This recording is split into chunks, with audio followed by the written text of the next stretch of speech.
Bienvenido al curso de química. En esta clase vamos a estudiar el tema de materia y energía. Empecemos. Los objetivos a lograr en esta clase son los siguientes. Primero, reconocer qué es materia y su clasificación. Segundo, identificar las propiedades de la materia. Tercero, diferenciar los estados de la materia y sus cambios. Por último, conocer qué es energía, cómo se relaciona con la materia y los diferentes tipos de energía. Materia. A nuestro alrededor podemos ver diferentes cosas que podemos clasificar como materia. Por ejemplo, los edificios, las plantas, el aire, los animales, etc. Es por ello que los científicos desde hace mucho tiempo vieron la necesidad de definir qué es materia. Y una definición que se usó por mucho tiempo es la siguiente. La materia es todo aquello que ocupa un lugar en el espacio y tiene masa. Sin embargo, con el avance de la física, la química y con el descubrimiento de partículas subatómicas, estas partículas no cumplían con esa definición de materia. Por ello se vio la necesidad de definir de otra forma a la materia y encontramos dos definiciones modernas para la materia. La primera dice lo siguiente, que la materia es todo aquello que se encuentra en movimiento y no puede moverse de otro modo que en el espacio y en el tiempo. La segunda dice que la materia es todo aquello que existe en el universo y es susceptible a ser percibido por ser una realidad objetiva, independiente de nuestros sentidos.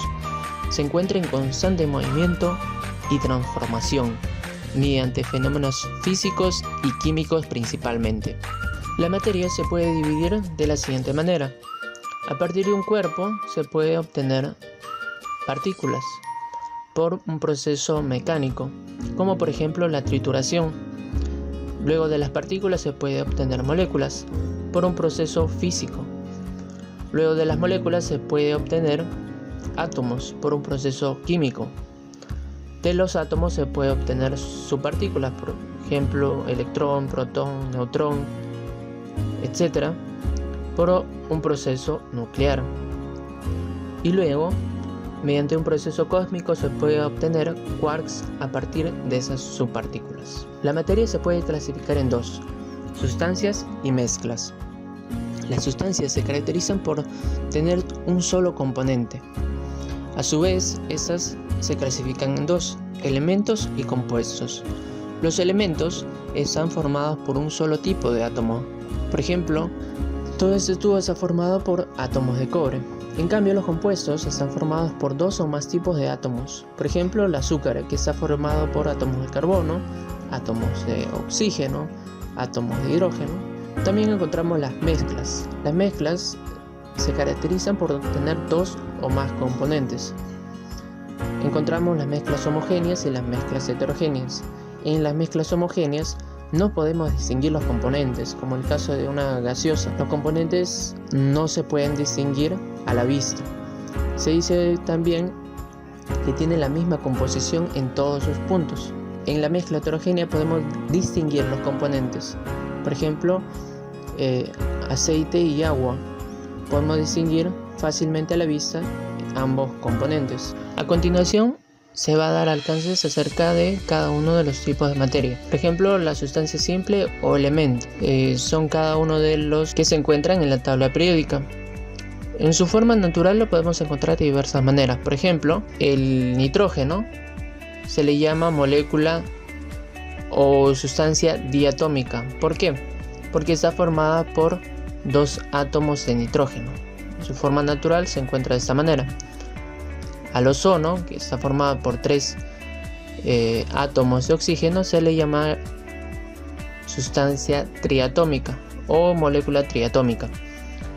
Al fósforo, que se le encuentra de esta manera, se le llamaría sustancia tetratómica, y así sucesivamente, siguiendo los prefijos que se encuentran aquí.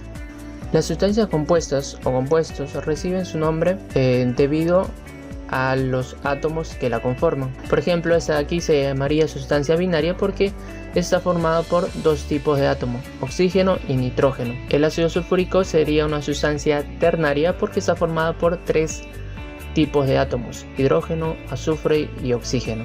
y así sucesivamente, de acuerdo a la cantidad de tipos de átomos que tengan para recibir el nombre de esas sustancias compuestas. Por ejemplo, pueden ser binarias, ternarias, cuaternarias, quinarias y así sucesivamente.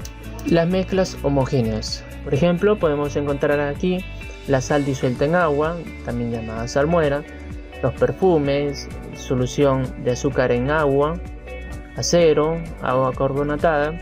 Como pueden ver, a la vista solamente hay una fase. Ahora, ¿qué es fase? Una fase es una misma estructura y tiene un ordenamiento atómico en todo el material. Tiene en general la misma composición y sus propiedades en su interior. Cada uno de estos, en cada punto de esta mezcla, tiene la misma propiedad. Y también hay una interfase definida entre la fase y cualquiera de las fases circundantes. En las mezclas heterogéneas encontramos la mezcla de arena y agua, la mezcla de aceite y agua, monedas en agua, ensalada de verduras. Aquí se puede diferenciar los componentes de cada mezcla y en toda su composición no tiene las mismas propiedades. Por ejemplo, en un punto acá en las monedas en agua tiene una densidad determinada, pero si nos acercamos a donde están las monedas tiene otra densidad. Sus propiedades no son uniformes, tienen diferentes propiedades. Propiedades de la materia. Las propiedades se pueden clasificar de dos maneras, como propiedades generales y específicas y como propiedades intensivas y extensivas. Vamos a ver la primera clasificación, propiedades generales y específicas, que es la más común, que lo vamos a encontrar en los diferentes libros. Las propiedades generales se dice así porque se cumplen en todo tipo de materia, ya sea que sea en estado sólido, líquido y gaseoso, y son las siguientes. Extensión, que es la característica que permite a la materia ocupar un lugar en el espacio. La otra propiedad es la masa, que es la cantidad de materia que contiene un cuerpo. Y luego tenemos el peso, que es la acción que ejerce la fuerza de gravedad sobre los cuerpos. Notar que aquí hay una diferencia entre masa y peso. La masa se mide en kilogramos y el peso es una fuerza, por lo tanto se mide en newtons. Luego tenemos la propiedad de elasticidad, que es la propiedad que permite a la materia recuperar su forma y tamaño original al dejar de aplicarle una fuerza externa. También tenemos la propiedad de la inercia, que es la característica de los cuerpos que impide a la materia moverse o dejar de hacerlo sin la intervención de una fuerza. Por ejemplo, cuando uno va en el carro y de pronto frena intempestivamente, el cuerpo tiende a mantener su movimiento, es por ello que las personas se van hacia adelante. Asimismo tenemos la propiedad de impenetrabilidad, que nos dice que un cuerpo no puede ocupar el espacio de otro al mismo tiempo. Luego tenemos la porosidad, que es la presencia de espacios entre las partículas que conforman la materia. Una esponja, por ejemplo, vemos pequeños espacios entre cada partícula. Eso se le llama poro. También tenemos la propiedad de la divisibilidad, que es la característica de toda la materia que permite dividirse en partes más pequeñas, ¿no? Por ejemplo, moléculas, átomos, etc. Luego tenemos las propiedades específicas. Esas propiedades se cumplen para cierta tipo de materia, de repente solamente para la materia en estado sólido, o también para solamente la materia en estado gaseoso, etc. Algunas de esas propiedades son las siguientes: la dureza, que es la resistencia de los cuerpos a ser rayados; la tenacidad, que es la resistencia de los cuerpos a deformarse o romperse cuando se aplica una fuerza. Luego tenemos la fragilidad, que es la tendencia de los cuerpos a romperse cuando se le aplica una fuerza. Luego tenemos la ductibilidad, que es la capacidad de los sólidos para transformarse en hilos o alambres, como el caso del cobre, que se utiliza en la corriente eléctrica. Entonces fácilmente el cobre se puede transformar en hilos. Entonces se dice que es muy dúctil este material. La maleabilidad es la capacidad de los sólidos para convertirse en láminas delgadas, como el caso del oro, que tiende a convertirse en láminas de manera fácil. Por lo tanto se le dice que es un material maleable. También tenemos la densidad, que es la relación entre masa y volumen de un cuerpo. Y tenemos otros más, como el punto de fusión, el punto de ebullición, el color, el brillo, etc. La segunda manera de clasificar las propiedades de la materia es la siguiente: como propiedades intensivas y como propiedades extensivas. Aquí se clasifica la materia de acuerdo a si dependen o no dependen de la masa del cuerpo. Las propiedades intensivas son aquellas que no dependen de la cantidad de materia que tiene el cuerpo. Por ejemplo, la densidad, la dureza, la solubilidad, la viscosidad, el punto de fusión, el punto de ebullición, el color, el brillo, etc. Ya sea que se tenga un poco de materia en el cuerpo o mucha materia, la dureza va a ser la misma, el punto de fusión va a ser la misma, ya sea que se tenga poco o mucho de dicha materia. Las propiedades extensivas son aquellas que sí dependen de la cantidad de materia. Por ejemplo, la masa, el volumen, el peso, la longitud, la inercia, la porosidad, la impenetrabilidad, la divisibilidad. Entre más masa tenga un cuerpo, más inercia va a tener, etc. Entonces, estas propiedades sí dependen de la cantidad de materia que hay. Luego tenemos los estados de la materia. Principalmente son 4 estados de la materia: el estado sólido, líquido, gaseoso y plasmático. El estado sólido es el que tiene menor temperatura, menor energía, y luego a medida que va cambiando estado líquido, gaseoso y plasmático, va adquiriendo más energía. ¿Cuáles son las características del estado sólido? Pues tienen una forma propia y ocupan un volumen determinado. En los sólidos las partículas están muy cercas una de otra y además están ordenadas. Casi no tienen lugar para moverse, solo vibran en su lugar. Los sólidos no se pueden comprimir y si se los presiona no cambia su forma. Los líquidos no tienen una forma propia, adquieren la forma del recipiente que los contiene. Tienen un volumen definido y además ocupan un espacio limitado. Las partículas están desordenadas y pueden desplazarse unas sobre otras. Ante la presión se pueden comprimir más que los sólidos. El estado gaseoso se caracteriza porque no tiene volumen ni forma definida. Adquieren la forma del recipiente y ocupan todo el espacio disponible. En los gases, las partículas que lo conforman están muy distanciadas unas de otras y están de manera desorganizada. Se mueven a gran velocidad en todas las direcciones. Los gases se comprimen con mucha más facilidad que los líquidos. El plasma es reconocido como el cuarto estado de la materia. Es un gas al cual se le ha dado mucha energía y llega a un punto en que los electrones se liberan de los átomos, se forma un gas. Siguen conviviendo tanto los electrones liberados como los átomos convertidos en iones. Cambios de estado de la materia. Conforme se suministra energía a los diversos estados de la materia, estos van a cambiar de estado. Por ejemplo, si se suministra energía al estado sólido, va a fusionarse y va a pasar a estado líquido, y si se le sigue dando energía va a evaporizarse. Luego, si se le quita energía al estado gaseoso, va a haber una sublimación inversa y se va a convertir en estado sólido. Para que eso ocurra, el cambio de temperatura tiene que ser bastante drástico. Luego, si al estado líquido se le quita energía, o sea, si se lo enfría, se va a convertir también en estado sólido. Y al estado gaseoso también, si se le quita energía, si se lo enfría, va a condensarse y a pasar a estado líquido. Fenómenos de la materia. Tenemos dos fenómenos principalmente en la materia: los fenómenos químicos y los fenómenos físicos. En los fenómenos químicos cambia la estructura interna de la materia. Por ejemplo, cuando hay combustión de madera, su estructura interna cambia. Ya no es solamente carbono, sino va a ser CO2 en este caso. La oxidación del fierro, por ejemplo, ya no va a ser fierro nada más, sino también va a ser óxido ferroso o óxido férrico. Los fenómenos físicos son aquellos donde no ocurre un cambio interno en la materia. Por ejemplo, el arco iris, la vaporización del agua.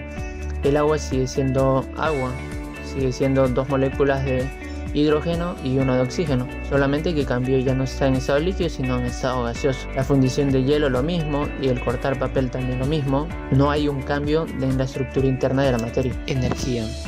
La energía se define como la capacidad de los cuerpos para realizar un trabajo y producir cambios en ellos mismos o en otros cuerpos. Hay varios tipos de energía. Por ejemplo, la energía mecánica, que es la suma de la energía potencial más la energía cinética. La energía térmica, que es provocada por el calor que emana un cuerpo al entrar en combustión. La energía nuclear, que se origina cuando hay reacciones nucleares, como el caso de la explosión de una bomba atómica, de una bomba de hidrógeno, etc. La energía química es aquella que se genera cuando hay una reacción entre sustancias químicas, por ejemplo en la combustión de la gasolina en el motor de un auto. La energía electromagnética es aquella que se genera por las ondas electromagnéticas, como los rayos UV del sol. La energía sónica, que se genera debido al sonido que emana cierta fuente. La energía gravitacional, que es aquella que produce la gravedad cuando cae un cuerpo. La energía cinética, que adquiere un cuerpo cuando está en movimiento. La energía potencial, que es aquella que posee un cuerpo debido a su posición, condición o composición. Y finalmente la energía de ionización, que es provocada cuando hay una reacción iónica. La relación entre la materia y la energía. En los procesos nucleares la materia puede convertirse en energía y viceversa, de acuerdo a la ecuación de Einstein, que es esta, que nos dice que la energía es igual a la masa multiplicada por una constante al cuadrado. Esa constante es la velocidad de la luz al cuadrado. La velocidad de la luz equivale a 3 por 10 elevado a la 8 metros por segundo, o dicho de otra manera, 300.000 kilómetros por segundo. A raíz de esta ecuación se puede formular la ley de la conservación de la materia y la energía, que nos dice lo siguiente: la cantidad combinada de materia y energía en el universo es fija, se mantiene constante. Vamos a ver un ejemplo acerca de esa fórmula, que dice lo siguiente: cierta masa de uranio genera 5 por 10 a la 26 joules de energía. Ahí es la masa necesaria para originar dicha energía. Entonces, de manera directa utilizamos la fórmula, reemplazamos, en vez de E ponemos 5 por 10 a la 26 igual a M, que nos pide la masa, multiplicada por la velocidad de la luz al cuadrado. Al despejar la masa queda esta expresión, al operar queda 5,5 por 10 a la 10 kilogramos. Esta sería la respuesta. Entonces, en esta clase, ¿qué hemos visto? Hemos visto la definición de materia, una definición clásica y luego también una definición moderna. También hemos visto la división de la materia, cómo se divide la materia. A partir de un cuerpo se obtienen partículas, moléculas, átomos, electrones, protones, neutrones y luego a partir de ellos quarks. Luego también hemos visto la clasificación de la materia. La materia se clasifica en mezclas y sustancias. Las mezclas a su vez se clasifican como homogéneas y heterogéneas, y las sustancias como elementos y compuestos. También hemos visto los estados de la materia, que son sólido, líquido, gaseoso y plasmático, y también hemos visto los cambios que hay entre dichos estados, por ejemplo la fusión, la solidificación, la condensación, vaporización, sublimación directa e inversa. También hemos visto los fenómenos, que son cambios que ocurren en la materia. Pueden ser fenómenos químicos y físicos. Los fenómenos químicos se caracterizan porque hay un cambio en la estructura interna de la materia. Por ejemplo, la combustión, la oxidación, etc. Y los fenómenos físicos, no hay un cambio en la estructura interna de la materia.